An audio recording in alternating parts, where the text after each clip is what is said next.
अगर आप इस वीडियो को ध्यान से सुन लेंगे तो आपके ऐसे राइटिंग में 8 से 9 बैंड जरूर आ जाएंगे।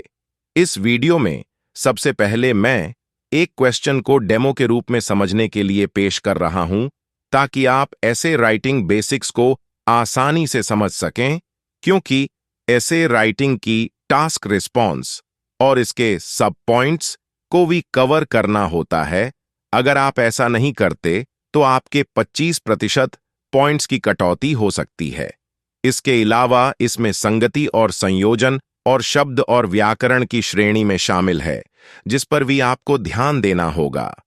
इंट्रोडक्शन में आप देखेंगे कि मैंने मैनी पीपल की जगह पर फॉर मैनी वर्ड्स का उपयोग किया है, जो कि 8 बैंड ऐसे की वर्डिंग है।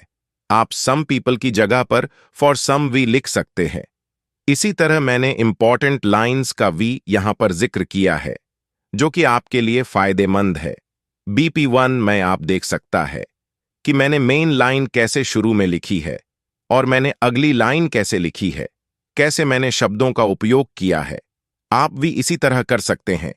BP1 में पहली लाइन जैसे ऐड इंफॉर्मेशन, फिर उसकी फर्दर एक्सप्लेनेशन विद एग्जाम्पल और कंक्लूडिंग लाइंस जैसे लिख सकते हैं।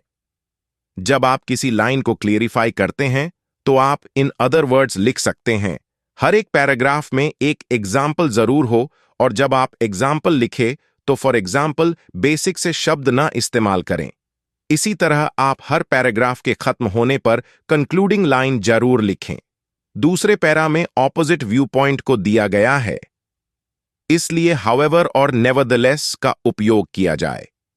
To put it another way का मतलब यह है कि एक्सप्लेनेशन किसी चीज की है।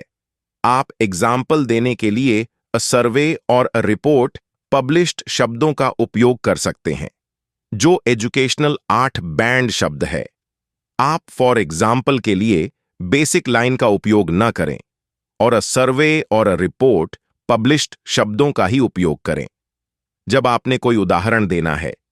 जब आप कंक्लूजन लिखते हैं तो आपने कंसाइज वे में लिखना होता है, क्योंकि कंक्लूजन एक प्रिसीज होती है सारे ऐसे की।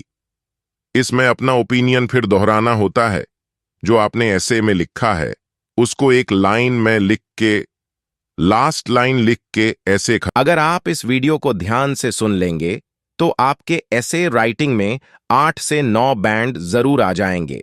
इस वीडियो में सबसे पहले मैं एक क्वेश्चन को डेमो के रूप में समझने के लिए पेश कर रहा हूं ताकि आप ऐसे राइटिंग बेसिक्स को आसानी से समझ सकें, क्योंकि ऐसे राइटिंग की टास्क रिस्पॉन्स और इसके सब पॉइंट्स को भी कवर करना होता है। अगर आप ऐसा नहीं करते तो आपके 25% पॉइंट्स की कटौती हो सकती है। इसके अलावा इसमें संगति और संयोजन और शब्द और व्याकरण की श्रेणी में शामिल है, जिस पर भी आपको ध्यान देना होगा। इंट्रोडक्शन में आप देखेंगे कि मैंने मैनी पीपल की जगह पर फॉर मैनी वर्ड्स का उपयोग किया है, जो कि 8 बैंड ऐसे की वर्डिंग है। आप सम पीपल की जगह पर फॉर सम भी लिख सकते हैं।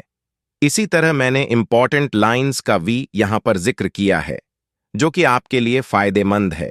BP1 में आप देख सकता है कि मैंने मेन लाइन कैसे शुरू में लिखी है और मैंने अगली लाइन कैसे लिखी है, कैसे मैंने शब्दों का उपयोग किया है।